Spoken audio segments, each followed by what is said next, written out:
I have always loved that particular scripture passage.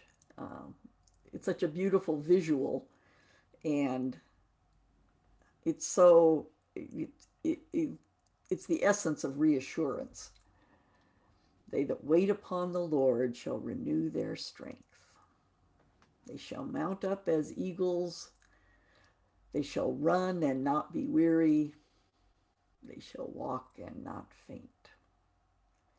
And the interpretation that I usually hear or have osmosed over the years is along the lines of have patience. You know, just hang in there, wait for God, just trust. All things happen in their time. It's all going to be okay. And it's actually pretty interesting to ponder the different way this verse has been translated.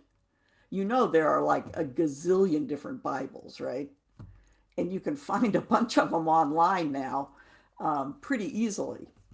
I stopped after 14. I thought that was enough to different ones to look at. But even in the 14, I got 6 different translations of this particular passage. All of them agree about the eagles, and they all agree about the running and the walking. Where they want to differ is that first verb, is that wait upon the Lord, wait upon the Lord. So a couple votes for wait upon and a couple more votes for wait on and a lot of votes for wait for the Lord, wait for the Lord. But there's, trust in the Lord, hope in the Lord, expecting. Um, Clearly some disagreement about how we should interpret that initial verb. The translations are all related, but with some subtle differences. But they all, to me, have this sort of almost a passive sound of be patient, just wait, trust, hope, hang in there. That's what it sounds like. So naturally, I want to offer a different possible interpretation this morning. And I want to focus on this phrase, wait upon. What does it mean to wait upon the Lord? And because sometimes these conversations about spiritual topics get a little abstract, it's like they're hard to sort of pin down concretely. I thought we might take that phrase over to a concrete situation where it's a lot easier to see what it means and how it could be different in different circumstances. So the first thing that comes to mind when you utter the phrase wait upon, of course, is that that's what you talk about when you go out to eat in a restaurant, right? There are people who are there to wait on you. But of course, there's waiting on and then there's waiting on, and not all service levels in restaurants are the same. Um, Before COVID, Stuart and I used to eat out a lot. And so I've spent a lot of time, many hours, observing service levels, waiting, styles of waiting upon in various different restaurants. And in most of those restaurants, if you, as the diner, needed something, like, say you accidentally dropped your fork on the floor, the usual response is you look up, you catch the eye of a passing waiter. They come over, you say, may I have a clean fork? Of course, they go get you one. They bring it back. It's all good. But there was a restaurant once where the service was really unusual. It's so unusual that both Stuart and I remembered it, and it's got to be 40 years since we ate in this place. It was in the city. It was called La Bourgogne, and I don't even think it's open anymore, but Stuart's brother was coming to visit. His brother lives in Manhattan, and I think he's just not quite convinced that the rest of the country knows anything about fine dining. So, of course, we had to try to prove him wrong. So Stewart asked around, what's a really nice restaurant in San Francisco? And this was the odds-on choice. Understated elegance, one of those quiet, but just really everybody's on top of their game in this restaurant. The meal was exquisite, food, wine, the pairings were great, but what we remembered the most was the service. I don't think I dropped my fork that night, but if I had, I would have had the experience of just as I noticed that the fork had fallen on the floor, someone would be at my side with a clean one.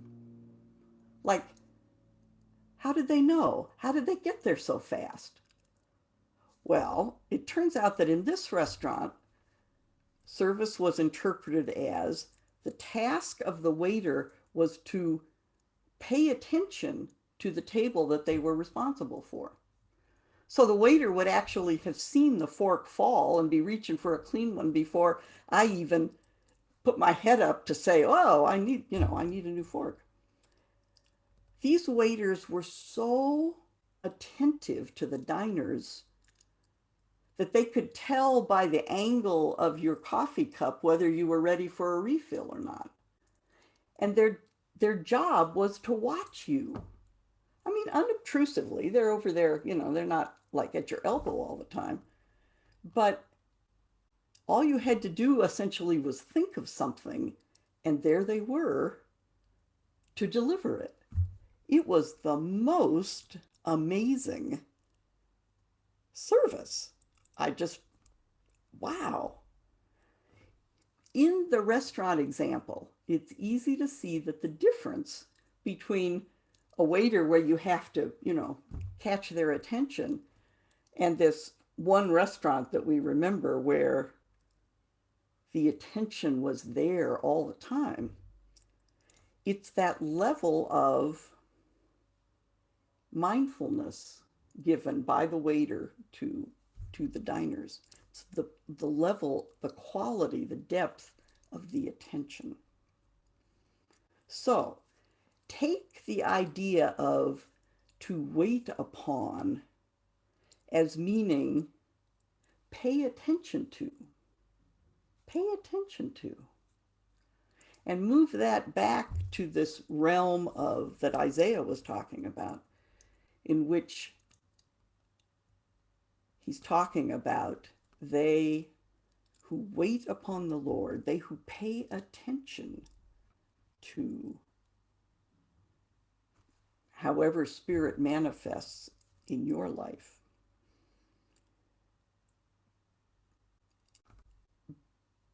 Because the level of attention that you give to Spirit will determine how you experience Spirit in your life. If you're looking for manifestations, whether it's in your meditation practice or your gardening practice or your service to other people or singing. I mean, the context doesn't matter as much as the level of attention that you give to it. So we might ask, if you are waiting upon the Lord, what kind of a waiter are you? Are you busy with other things so that Spirit literally has to wave to get your attention, which probably isn't going to happen all that often? Or are you so attentive to every experience that you see Spirit present everywhere? Because, in fact, that is a true state of things if you choose to notice it. And why would it matter anyway, what kind of a waiter you are? Isaiah says, they that wait upon the Lord shall renew their strength. When your spirit connection is strong, the strength gets renewed constantly. And you develop this deep well of inner calm that grounds you for facing whatever the world presents.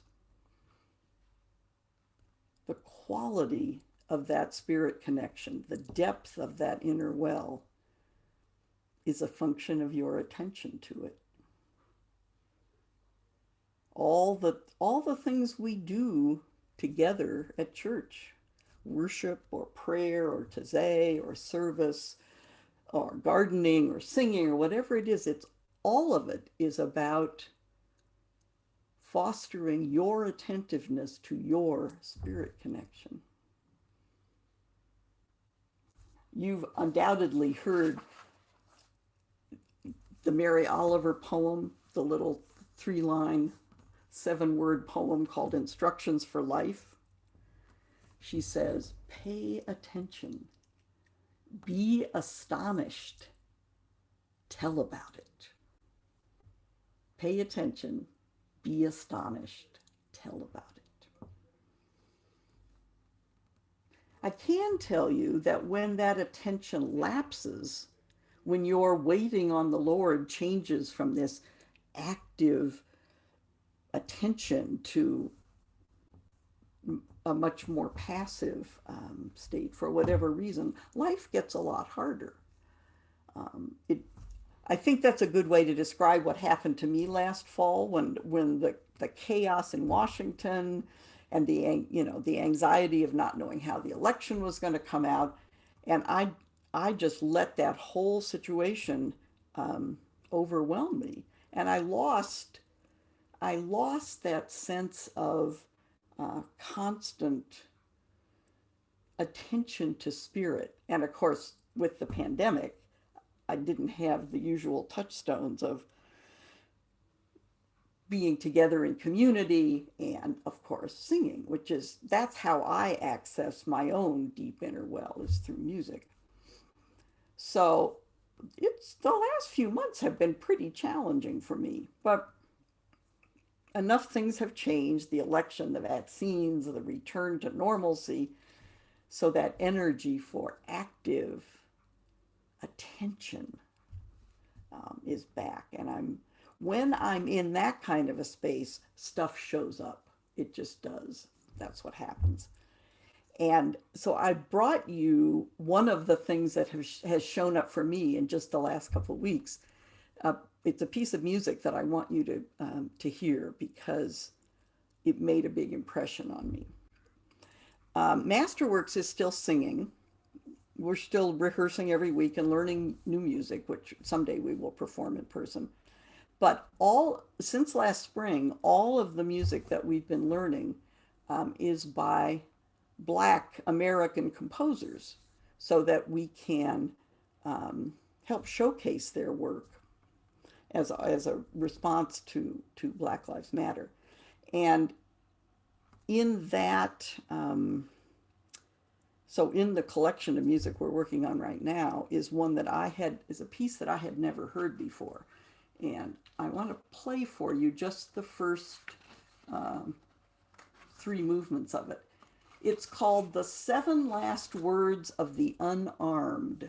It's by Joel Thompson, who's a Atlanta area African-American composer. And it's just like the famous pieces, 7 Last Words of Christ. This is 7 short movements, but in this case, each one represents a person, a Black man killed by police. And the lyrics are his last words, 7 last words of the unarmed. So Peter's going to put the clip up, and I'm going to put the lyrics in the chat box so you don't miss those.